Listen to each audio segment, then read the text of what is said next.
আমরা আশা করবো আপনারা আমাদের কাছে রেগুলার এটা কিভাবে বাস্তবায়ন করতে পারি সেইটার জন্য আপনারা আমাদের কাছে আসবেন। এবং আমাদের আরেকটা বড় ব্যাপার যেটা হচ্ছে, আমাদের এখানে উইমেন্স উইং এর চেয়ারম্যান এখানে আছেন নাজমুল আবেদিন ফাহিম ভাই।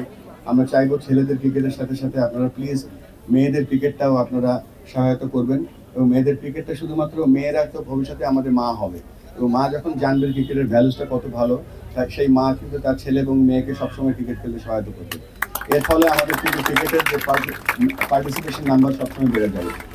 আর আবারও আমি বলতে চাই যে আমি কভার করলাম এখানে ground facility, coach development, pathway development, এবং আমরা আরেকটা যেটা চেষ্টা করবো যে আমরা নারায়ণগঞ্জে নারায়ণগঞ্জে একটা হাই পারফরমেন্স সেন্টার, হয়তো যখন আমাদের এখন জাহাঙ্গীর বলছিল এখানে 3টা উইকেট আছে, যখন এখানে আপনার কাছে যে 8টা 9টা 10টা বা 12টা উইকেট হয়ে যাবে, আমরা চেষ্টা করবো, প্রতিশ্রুতি দিতে পারছি না, একটা ইনডোর যদি কোনোভাবে ব্যবস্থা করতে পারি।